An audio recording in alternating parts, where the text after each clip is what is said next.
Assalamualaikum warahmatullahi wabarakatuh. Selamat sore pemirsa Tegar TV dimanapun Anda berada. Jumpa lagi kita dalam dialog spesial.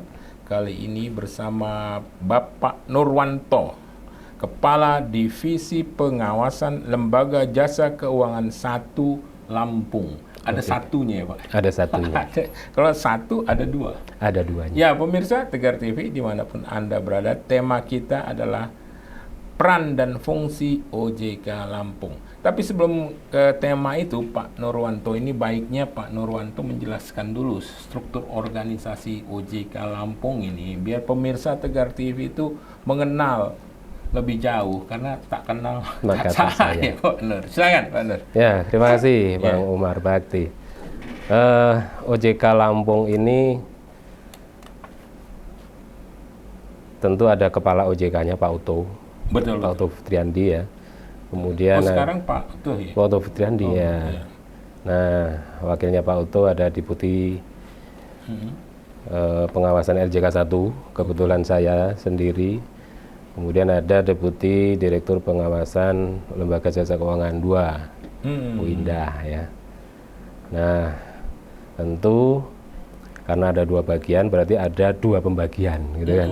Betul. Ya, dua pembagian itu memang karena kita ngawasi industri jasa keuangan di Provinsi Lampung, ya industrinya dibagi dua pengawasannya. Industrinya yang dibagi dua ya, Pak? Bukan wilayahnya ya? Bukan, jadi ada yang di bawah pengawasan saya, ada yang di bawah pengawasan Deputi Direktur RJK 2. Nah, selain pengawasan bank, kita juga ada fungsi lain, yaitu kemitraan pemerintah daerah, ada fungsi edukasi dan perlindungan konsumen, nanti mungkin yang akan banyak kita diskusikan ya.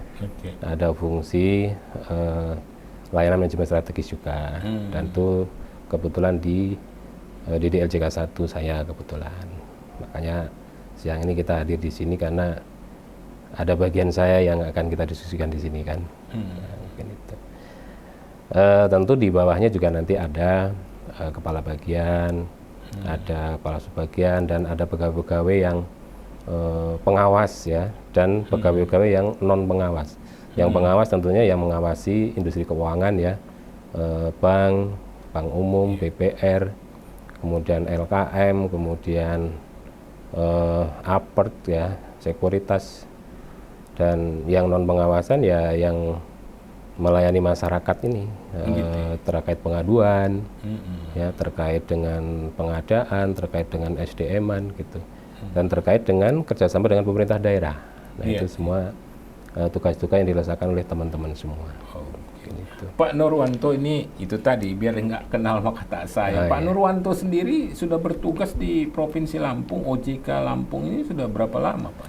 Silakan. Iya Bang Umar, terima kasih. Saya termasuk pendatang baru ya. Oh iya, udah 5 tahun enggak?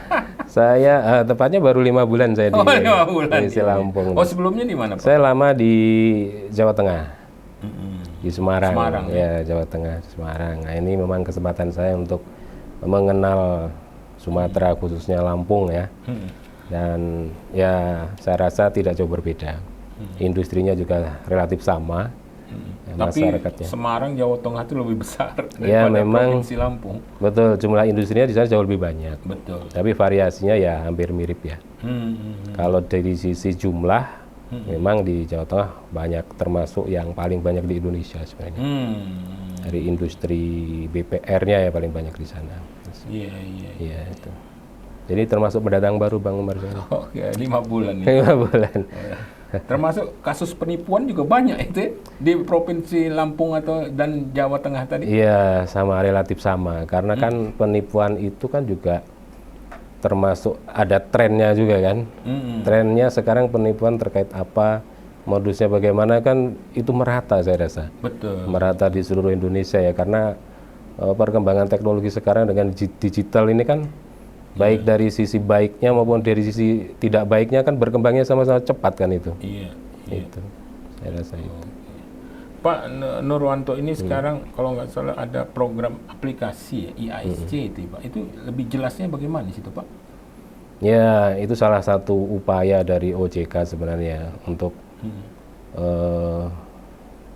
bahasanya apa ya, mengatasi masalah penipuan yang marak tadi kan. Memang penipuan itu kan yang tahu antara yang ditipu dan yang menipu kan. Orang lain tidak tahu gitu kan. Betul. Nah itu berlangsung cepat dan endingnya kadang rekening terkuras gitu ya. Rekening terkuras, kemudian berpindahnya sangat cepat juga gitu. Nah maka OJK mencoba untuk membuat satu sistem untuk mempercepat penelusuran sebenarnya. Harapannya sebenarnya orang-orang atau pihak-pihak yang tertipu itu masih bisa ditelusur. Kita akan lanjutkan pada sesi kedua, khususnya pada contoh-contoh penipuan yang marak sekarang nih Pak Nur. Ini perlu juga dijelaskan kepada pemirsa Tegar TV. Ya pemirsa, jangan kemana-mana, tetap di Tegar TV.